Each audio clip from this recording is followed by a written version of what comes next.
नमस्कार, आप देख रहे हैं जन टीवी और मैं आपके साथ आकांक्षा पारिक। खबरों की शुरुआत से पहले एक नजर हेडलाइंस पर।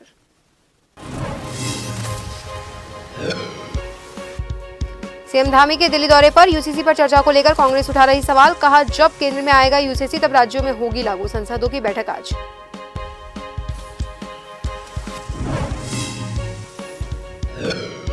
कानपुर विधायक उमेश कुमार ने निकाली ट्रैक्टर रैली। लक्सर तहसील क्षेत्र के सभी गांव को बाढ़ग्रस्त घोषित करने की मांग। सरकार के मंत्रियों के दौरों को बताया हवा हवाई।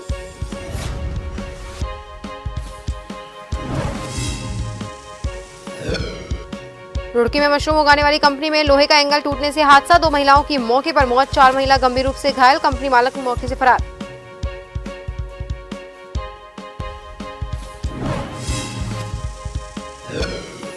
देहरादून में दबंगों के हौसले बुलंद। 2 दुकानों में घुसकर की तोड़फोड़, दुकानदारों को भी पीटा। पूरी वारदात सीसीटीवी में कैद, पुलिस जांच में जुटी।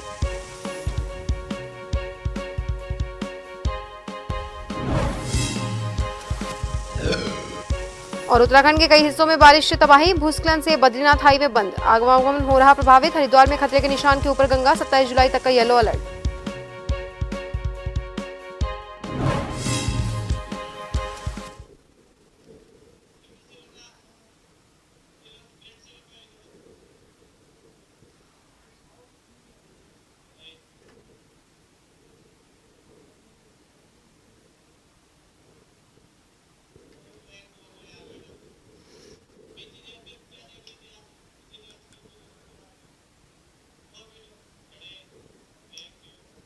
भाजपा राष्ट्रीय अध्यक्ष जेपी नड्डा के साथ उत्तराखंड के सांसदों की बैठक आज। उत्तराखंड के सांसदों के साथ नड्डा आज बनाएंगे लोकसभा चुनाव की रणनीति। लोकसभा चुनाव की तैयारी को लेकर बुलाई गई है बैठक। बैठक में सीएम धामी और प्रदेश अध्यक्ष महेंद्र भट्ट भी लेंगे भाग। सूत्रों के मुताबिक बैठक में संगठन स्तर पर अगले 2 महीने में होने वाले कार्यक्रमों पर चर्चा होगी। आज होने वाली बैठक में प्रदेश में चल रहे महाजनसंपर्क अभियान के दौरान जनता से मिले फीडबैक पर भी मंथन किया जाएगा। आपको बता दें, उत्तराखंड में भाजपा को लोकसभा चुनाव से पहले बागेश्वर उपचुनाव और शहरी स्थानीय निकाय चुनाव का सामना करना है।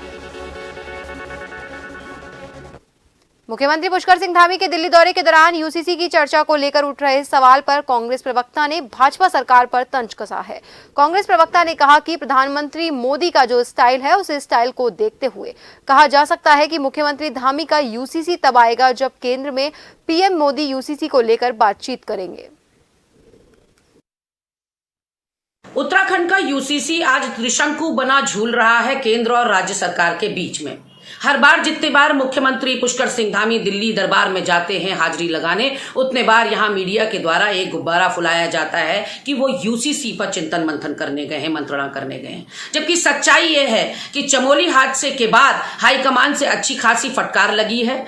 यहां उत्तराखंड भाजपा की जो इन हाउस फाइटिंग है, उसमें धामी के जो भाजपा के दुश्मन हैं वो उनकी जड़ें उखाड़ने पर उतारू हो रखे हैं चमोली के करंट वाले हादसे के बाद से। तो धामी जी टटोलने गए थे दिल्ली कि मैं कितने गहरे पानी में हूं, अभी भी मैं अमित शाह और मोदी की गुड बुक्स में हूं या नहीं हूं। और यहां चला दी गई कि धामी यूसीसी पर चर्चा करने गए हैं। न नौमन तो तेल होने वाला है, न राधा नाचने वाली है। इसलिए क्योंकि पिछली बार ही धामी के बॉडी लैंग्वेज से, उनके बयानों से यह साफ हो गया था कि यूसीसी के मामले में कम से कम उत्तराखंड तो अब बैकफुट पर है। हरीश रावत और पार्टी के प्रदेश अध्यक्ष करण महरा ने संयुक्त पत्रकार वार्ता करते हुए इंटीग्रेटेड एरो सिटी को लेकर सरकार पर कई सवाल उठाए। वहीं हरीश रावत का कहना है कि हिमाचल राज्य होने के नाते उत्तराखंड में टाउनशिप का कोई औचित्य नहीं है। यदि वहां एरो सिटी का निर्माण होता है तो किसान और किसानी दोनों खत्म हो जाएंगे और एरो सिटी से गन्ना उत्पादन क्षेत्र भी कम हो जाएगा। इससे डोईवाला स्थित चीनी मिल पर भी संकट मंडरा गया है।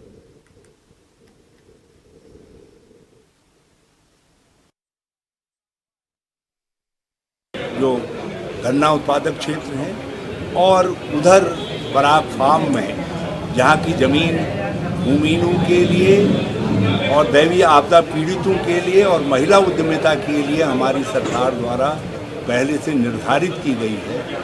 तो ये अपने चहेते या अपने उन आकाओं जिनके धन से भारतीय जनता पार्टी समृद्ध है, जिनके हितों के वो संरक्षक हैं, उनको लाभ पहुंचाने के लिए इस कंसेप्ट को जनता के ऊपर थोपा जा रहा है। देहरादून में कचहरी परिसर स्थित सब रजिस्ट्रार कार्यालय में बेनामों के साथ छेड़छाड़ और बदलने के मामले में जहां सीएम धामी ने एसआईटी का गठन करने के निर्देश दिए हैं, तो वहीं जिलाधिकारी देहरादून ने भी फॉरेंसिक जांच के आदेश के साथ अज्ञात आरोपियों के खिलाफ मुकदमा पंजीकृत करवाया। एसएसपी द्वारा इस मामले में एक टीम गठन कर मामले की जांच की जा रही है और आशंका जताई जा रही है कि इस तरह के मामले और ज्यादा हो सकते हैं। इसके साथ ही सहारनपुर से आए दस्तावेजों को चेक करने के लिए टीम बनाई गई है।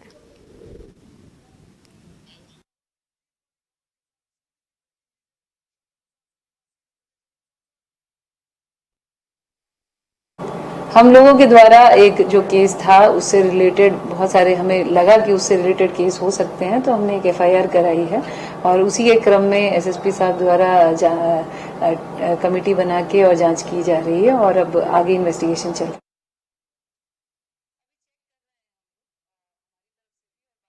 हमने जो एफआईआर की थी उसमें भी हमने लिखा है कि और भी इस तरह के केसेस हो सकते हैं।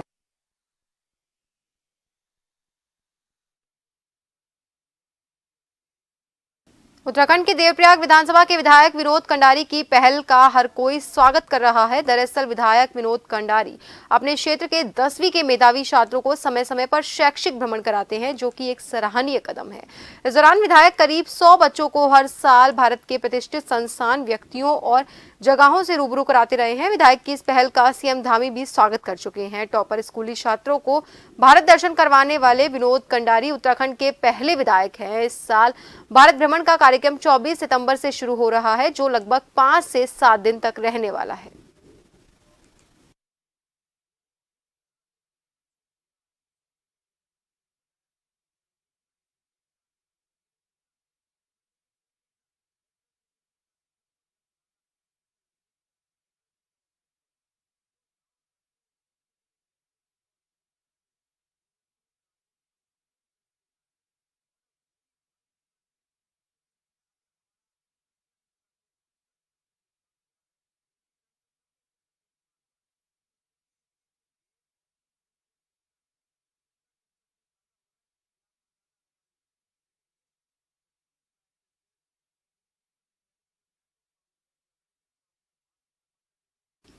उत्तराखंड के देवप्रयाग विधानसभा के विधायक विनोद कंडारी की पहल का हर कोई स्वागत कर रहा है। दरअसल विधायक विनोद कंडारी अपने क्षेत्र के 10वीं के मेधावी छात्रों को समय समय पर शैक्षिक भ्रमण कराते हैं, जो कि एक सराहनीय कदम है।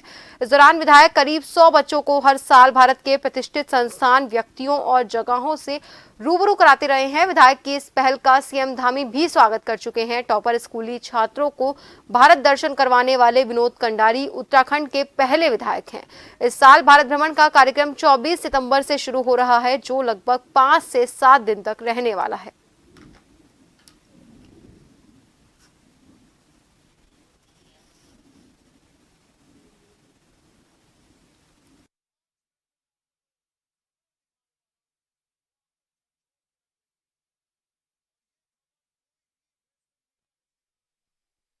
भारत दर्शन कार्यक्रम में कई सालों से अपनी विधानसभा देवप्रयाग में जो हाई स्कूल के टॉपर बच्चे होते हैं, चाहे वो सरकारी हो चाहे गैर सरकारी हो, सारे बच्चों को लेकर मैं भारत भ्रमण का कार्यक्रम हमने लिया है। पिछली बार हम यूपी ले गए थे, उससे पहले हम दिल्ली ले गए थे, अनेक प्रांतों में हम ले आते हैं। तो उसकी हमने पूरी तैयारी कर दी और हम 24 सितंबर से उसको हम शुरू करने जा रहे हैं। हमने जैसे दिल्ली के सराउंडिंग 200 किलोमीटर पर हम इस बार बच्चों को ले जा रहे हैं। हमने अलग अलग संस्थानों का चयन कर लिया है, जैसे आपका प्रधानमंत्री संग्रहालय हो गया, जैसे आर्मी के किसी गैसीरे को दिखाने के लिए, जो राजनीतिक हस्तियाँ उनसे मिलने के लिए, जैसे राष्ट्रपति जी को भी हमने अपने पत्र भेजा है, और देश के विभिन्न जो खेल के जगत के जो खिलाड़ी उनसे मिलाने का।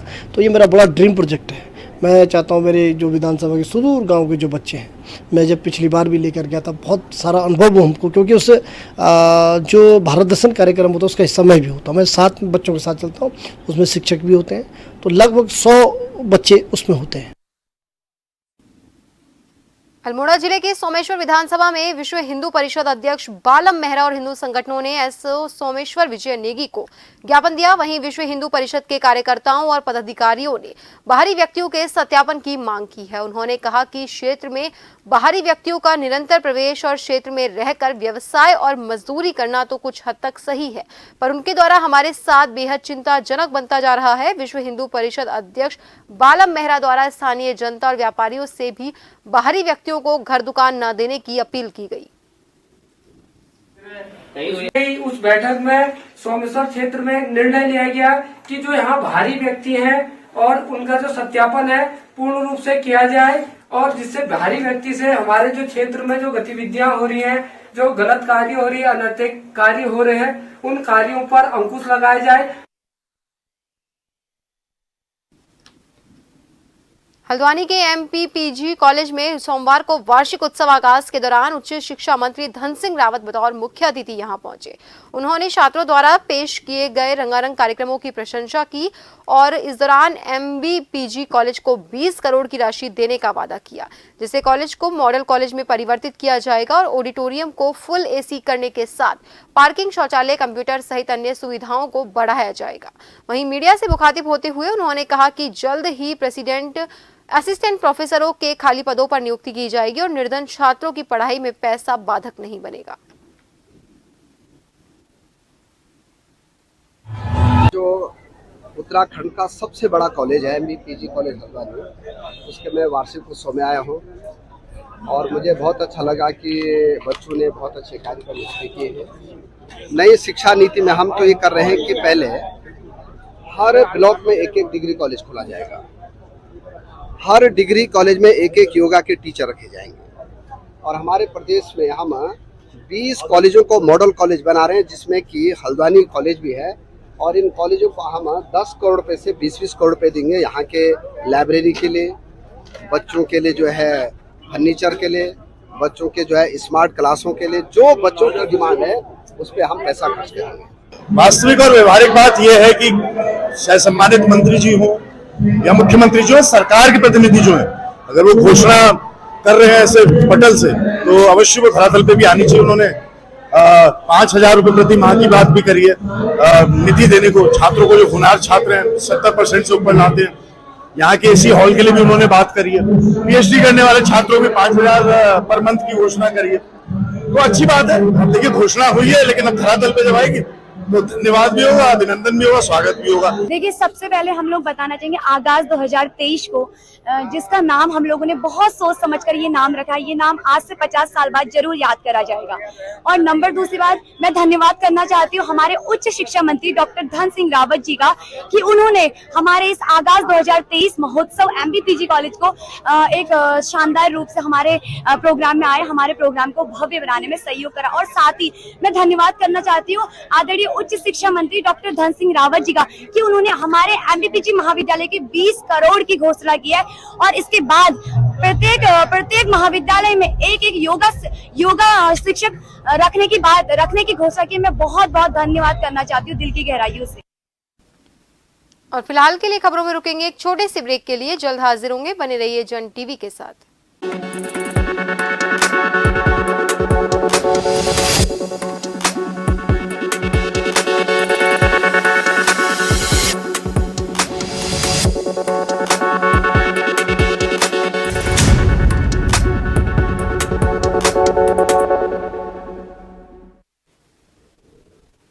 ब्रेक के बाद एक बार फिर से आप सभी का स्वागत है। बढ़ते हैं अगली खबर की ओर। विश्व की सबसे खूबसूरत जगहों में से एक है औली, जिस औली का दीदार करने के लिए हर दिन टूरिस्ट की आवाजाही होती रहती है। वहीं औली में एशिया की सबसे लंबी और सबसे बड़ी रोपवे का दीदार भी किया जा सकता है। आपको बता दें, आजकल पूरा औली मखमली घास और रंग बिरंगे फूलों से सज धज चुका है, जिस वजह से पूरा औली दूर से ही देखने पर बेहद खूबसूरत दिखाई दे रहा है। यहाँ आजकल कई प्रजाति के रंग बिरंगे जंगली पुष्प खिले हुए हैं, जिन्हें देखकर पर्यटक काफी आनंदित महसूस कर रहे हैं।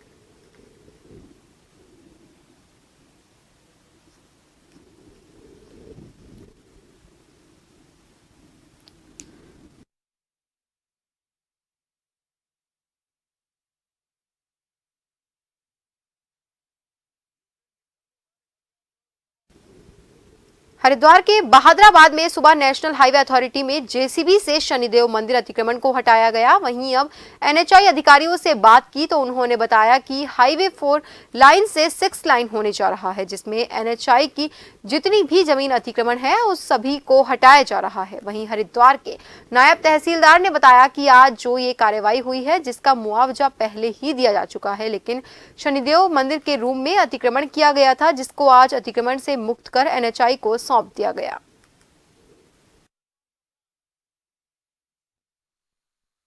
मतमलपुर बोंगले का 877 नंबर है ना, और इसका प्रतिकर हमने काफी पहले दे दिया था, जो उन्होंने ये उठा भी चुके हैं, उठा भी लिया, मतलब ले भी लिया ये अतिक्रमण है। और ये अब चूंकि 6 लाइन हो रहा है, जमीन तो पहले ही ले ली थी हमने, कोई नई नहीं ली है, तो इससे अतिक्रमण हटाया जा रहा है।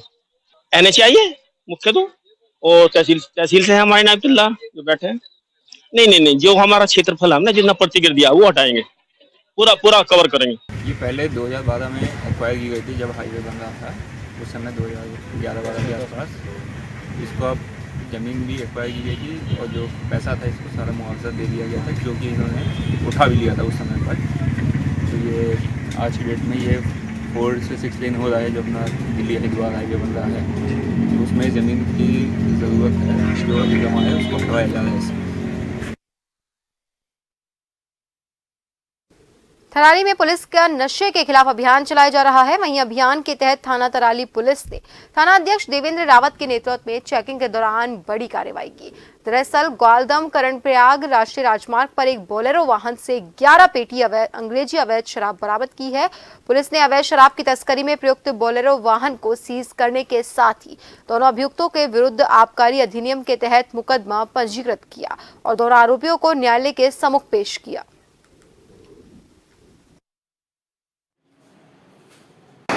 हाईवे पे जो है चेकिंग कर रही थी, तो उसमें सिमलसण के पास मुखबिर द्वारा सूचना मिली कि एक वाहन जो है बोलेरो वाहन में शराब, कुछ लोग शराब लेके जा रहे हैं। तो पुलिसारी की तरफ से एक बोलेरो वाहन आ रहा था, जिसको चेक किया गया तो उसमें 11 पेटी अवैध शराब की बरामद हुई। उसमें 2 आदमी, एक अभिषेक और एक जो है देवेंद्र नाम के 2 व्यक्तियों को पकड़ा गया। दोनों के खिलाफ मुकदमा कर दिया गया है और वैधानिक कार्रवाई की जा रही है। लोहाघाट क्षेत्र से लगभग 7 महीने पहले एक 16 वर्षीय नाबालिग छात्रा स्कूल जाने के दौरान अचानक से लापता हो गई थी, जिसकी तलाश पुलिस कर रही थी। वहीं जांच में पुलिस को लोहाघाट क्षेत्र के एक युवक के द्वारा नाबालिग छात्रा को बहला फुसलाकर भगा ले जाने की बात का पता चला। आखिर 7 महीने के बाद पुलिस को सफलता मिली। लोहाघाट थाने के एसओ मनीष खत्री और जांच अधिकारी एसआई कुंदन सिंह बोरा ने बताया कि पुलिस को जांच में नाबालिग और आरोपी के आगरा में होने का पता चला है, जिसके बाद पुलिस टीम ने आगरा जाकर नाबालिग छात्रा को सकुशल बरामद किया और आरोपी युवक नवीन सिंह अधिकारी हाल निवासी कोयाटी को गिरफ्तार किया और आगे की कार्रवाई शुरू की। रस्सी करते हुए हम लोग 23 तारीख को यहाँ से माई टीम माई फोर्स के रवाना हुए थे, और सुराग रस्सी करते हुए जब हम लखनऊ आगरा पहुंचे तो आगरा में हमें ये दोनों एक होटल में काम कर रहे थे ऐसा बताया है, और वहीं रह रहे थे पति पत्नी के रूप में। तो इनको हमने वहाँ से पकड़ के यहाँ ले आए हैं। बाद मेडिकल परीक्षण पीड़िता का उनके माता पिता को सुपुर्द कर दिया गया है, और आवश्यक कार्रवाई हेतु नवीन सिंह अधिकारी जो इस मामले में अभियुक्त है उसको समय से माननीय न्यायालय पेश किया जाए। राजधानी देहरादून के दून विहार में कुछ दबंगों ने 2 दुकानों में घुसकर जमकर तोड़फोड़ की और दुकानदारों को भी जमकर पीटा। ये घटना पास में लगे सीसीटीवी कैमरास में कैद हो गई। वहीं पीड़ित की तहरीर पर पुलिस ने मुकदमा दर्ज करते हुए मामले की जांच शुरू कर दी है। पुलिस का दावा है इस मामले में जल्दी ही आरोपियों की गिरफ्तारी कर ली जाएगी। रात को 9:30 बजे इन्होंने 4 आदमी आए बाइक से और इन्होंने यहाँ हाथापाई करी। बस हम तो उनके साथ में दुकान में बैठे थे, हमें तो पता भी नहीं क्या हो रहा क्या नहीं। मारा था, मारा लगाने में मुश्किल से जान जाए तो पीछे भाग गए दुकान में। इन्होंने पता नहीं क्या करा, गल्ला खुल्ला क्या करा क्या नहीं, हम तो पीछे भाग गए थे। इन्होंने यहाँ गुंडा करके खंडे चली, रोड से भी मारा, रोड भी इसमें आ रही है, कैमरे में के रोड भी चलाई थी। हम तो पीछे भाग गए थे 40-50 सेकंड। देखिए, परसों जो है एक कंप्लेंट आई थी जिसमें कि एक दुकान मालिक द्वारा यह बताया गया था कि उसकी दुकान है दून विहार में और कुछ लड़कों के द्वारा जो है दुकान में घुस करके सामान फेंका गया। इस संबंध में जो है जो भी तहरीर उनके द्वारा दी गई है उस पर वैधानिक कार्रवाई की गई। उत्तराखंड के डोईवाला में किसानों और स्थानीय लोगों की लगातार हो रही पंचायतों को अब भाजपा और कांग्रेस का समर्थन भी मिलने से आंदोलन और तेज हो गया है। दरअसल डोईवाला के माजरी में विशाल महापंचायत हुई, जिसमें कांग्रेस के दिग्गज विधायक प्रीतम सिंह और विक्रम सिंह नेगी के साथ पूर्व विधायक हीरा सिंह बिष्ट ने शिरकत की और नए शहर बनाने की कोशिशों के विरोध प्रदर्शन में हो रही पंचायत को समर्थन दिया और कहा कि कांग्रेस के विधायक उत्तराखंड विधानसभा के मॉनसून सत्र में सरकार के सामने डोईवाला के लोगों की आवाज बनेंगे और सरकार से जवाब मांगेंगे कि आखिर भारत सरकार लोगों को उजाड़कर किन लोगों के लिए नया शहर बनाने जा रही है। सरकार द्वारा डोईवाला विधानसभा की भूमि को चयनित किया गया बहुत उपजाऊ और उसके चयन से जो है लोगों में आक्रोश लगातार इसका विरोध कर रहे हैं और हम सरकार से भी कहना चाहते हैं, क्योंकि कई लोग इस बात को कह रहे हैं कि इस तरीके की कोई कार्रवाई जो है सरकार द्वारा नहीं की जा रही। सरकारें जनता के लिए बनती है। जो लोग वर्षों से यहाँ बसे हुए हैं और खेती बाड़ी कर रहे हैं, सरकार को चाहिए कि उत्तराखंड में बहुत से छोटा क्षेत्र खेती बाड़ी लायक है उसको उजाड़ने का काम न करें और जनता के जन भावना के खिलाफ खिलवाड़ न करें, क्योंकि लोगों ने इस देहरादून में शुरू हुई झमाझम बारिश, जनजीवन अस्त व्यस्त। मौसम विभाग ने देहरादून, पौड़ी, हरिद्वार और रुद्रप्रयाग में जारी की है भारी बारिश की संभावनाएं। आप सभी को बता दें, बारिश को देखते हुए 4 जिलों में ऑरेंज अलर्ट जारी किया गया है। वहीं लोगों से सावधानी बरतने की अपील की गई है। ग्रीन और क्लीन रुड़की तेज बारिश के बाद गड्ढों में तब्दील हो गई। लोगों को चलने में काफी दुश्वारियों का सामना करना पड़ रहा है। वहीं रुड़की विधायक प्रदीप बत्रा का कहना है जल्दी ही पिंचिंग कार्य शुरू करवाया जाएगा। वहीं उसके बाद बरसात खत्म होते ही करोड़ों रुपयों की लागत से दोबारा शहर की टूटी सड़कें बनाई जाएगी और गड्ढों को भरने का काम किया जाएगा। विधायक प्रदीप बत्रा ने बताया कि शहर में एडीबी द्वारा जो सिविल लाइनें बिछाई गई थी उसके बाद सड़कों की हालत काफी खराब हो गई। बरसात रुकने के बाद दोबारा से नगर को ग्रीन और क्लीन बनाने का काम किया जाएगा। की सड़क भी और जो इधर पुरानी तहसील की सड़क है, सारी सड़कों का निर्माण भेज दिया गया और आपदा में जैसे ही पैसा आएगा, जैसे ही बजट आएगा तुरंत काम शुरू कर दिया जाएगा। कितने करोड़ रुपए रुड़की में फिलहाल लगाए? देखिए, हम तो काम लेकर भेजे हैं, उसके एस्टिमेट बन रहे हैं। एस्टिमेट अभी बने नहीं है, उसके एस्टिमेट बन जाएंगे तो एक जो आंकड़ा सामने आएगा तो फिर आपको मैं इसके बारे में जानकारी दे दूँगा। सर, जो गड्ढे हैं सर उसमें सुरक्षा के लिहाज से किसी तरह कोई प्रबंध नहीं किया? पैच वर्क के लिए लिख दिया गया है और पैच वर्क जल्दी शुरू हो जाएगा पीडब्ल्यूडी द्वारा। अभी प्लांट चल रहे हैं हॉट मिक्स के, तो सर जो पैच वर्क जो है तारकोल से होना है उससे होगा, जो सीसी द्वारा होना है वो सीसी के द्वारा पैच वर्क होगा। और निश्चित रूप से रुड़की की सड़कें जैसे पहले थी गड्ढा मुक्त वैसी रुड़की बनाएंगे, गड्ढा मुक्त सड़कें रुड़की बनाएंगे और ये हमारा संकल्प है, ये हमारा वचनबद्ध है कि रुड़की में कोई भी समस्या जो है नहीं आने दें। रुड़की नगर निगम बोर्ड में आज जमकर हंगामा देखने को मिला। आपको बता दें कि बैठक में मेयर की देरी पहुंचने से पार्षद नाराज हो गए। वहीं पार्षदों ने एक पार्षद को बैठक की अध्यक्षता मेयर की कुर्सी पर बैठा दिया। वहीं मेयर बैठक पहुंचे और पार्षद को कुर्सी पर बैठकर देख मेयर नाराज होकर वापस चले गए। वहीं बैठक शुरू होते ही पार्षदों और एसएनए के बीच जमकर बहस शुरू हो गई। वहीं कर्मचारी बैठक छोड़कर चले गए। मेयर, पार्षदों और निगम के कर्मचारियों के बीच बैठक को लेकर तनातनी दिखी, लेकिन बैठक शुरू नहीं हो पाई। हंगामे के बाद मेयर ने बैठक स्थगित करने की घोषणा की। इस दौरान कर्मचारियों ने निगम में जमकर नारेबाजी भी की। फिलहाल किसी प्रस्ताव पर चर्चा किए बिना ही बैठक समाप्त हो गई। ये बोर्ड बैठक यहाँ पर एक व्यक्ति को तय किया गया जिसमें वो मान सम्मान मुझे आज मिला। मैं आभार व्यक्त करता हूँ पूरे सदन का। वरिष्ठ पार्षद होने के नाते इन्होंने मुझे चुना और उसके बाद बोर्ड प्रारंभ हुआ और बोर्ड प्रारंभ होने से पहले मैंने एक बात कही कि हमारे मुख्य नगर अधिकारी यहाँ पर होने चाहिए, तो उससे पहले हम कुछ चर्चा कर लेते हैं। तो मुख्य नगर अधिकारी हमारे एमएनए साहब प्राकृतिक आपदा से संबंधित कहीं गए हुए थे, तो औपचारिक चर्चा यहाँ कर रहे थे। औपचारिक चर्चा करते हुए ही यहाँ पर जो वार्ता हुई है और उस वार्ता के उपरांत ही यहाँ पर बहसा बहसी भी हुई। देखिए, नगर निगम में जो बोर्ड ऑफ बैठक होती है उसके सचिव की जो जिम्मेदारी है वो नगर आयुक्त पर रहती है। नगर आयुक्त के आने के बाद ही बोर्ड बैठक शुरू हो पाती है। लगभग 11:30 बजे मैं जब बोर्ड हॉल के अंदर गया मीटिंग के लिए तो वहाँ पर नगर आयुक्त मौजूद नहीं थे, उनको कुछ ज़रूरी काम से जाना पड़ा, आने में 5-7 मिनट की देरी है। मेरे से पहले ही मेरी कुर्सी पर वहाँ पर नगर निगम के एक पार्षद चंद्र प्रकाश बाटा जी बैठे हुए थे और बैठ करके मेयर के रूप में मॉनिटरिंग कर रहे थे। प्रयास करते हैं कि हमारा व्यवहार संयमित रहे, लेकिन मैं आपके माध्यम से कहना चाहूँगा कि सभी को ये समझना पड़ेगा कि आप अगर कृषि प्रश्न का उत्तर चाह रहे हैं तो सदन में जो एजेंडा है उससे संबंधित सभी प्रश्नों के उत्तर दिए जा सकते हैं। वहीं अगली खबर देहरादून से है, जहां कचहरी परिसर में स्थित बेनामो कार्यालय में आप सभी को बता दें के साथ छेड़छाड़ और बदलने के जहां सब रजिस्ट्रार कार्यालय में बेनामों के साथ छेड़छाड़ और बदलने के मामले में जहां सीएम धामी ने एसआईटी का गठन करने के निर्देश दिए हैं, तो वहीं जिलाधिकारी देहरादून ने भी फॉरेंसिक जांच के आदेश के साथ अज्ञात आरोपियों के खिलाफ मुकदमा पंजीकृत किया। एसएसपी द्वारा इस मामले में एक टीम गठन कर मामले की जांच की जा रही है और आशंका जताई जा रही है कि इस तरह के मामले और ज्यादा हो सकते हैं। साथ ही सहारनपुर से आए दस्तावेजों को चेक करने के लिए भी टीम बनाई गई है। एक जो केस था उससे रिलेटेड बहुत सारे हमें लगा कि उससे रिलेटेड केस हो सकते हैं, तो हमने एक एफआईआर कराई है और उसी के क्रम में एसएसपी साहब द्वारा कमेटी बना के और जांच की जा रही है और अब आगे इन्वेस्टिगेशन चल रहा है। अभी चेक कर रहे हैं हम लोग हमारी तरफ से भी, और बाकी क्योंकि हमने जो एफआईआर की थी उसमें भी हमने लिखा है कि और भी इस तरह के केसेस हो सकते हैं। और फिलहाल के लिए इस बुलेटिन में इतना ही। बने रहिए जन टीवी के साथ। नमस्कार।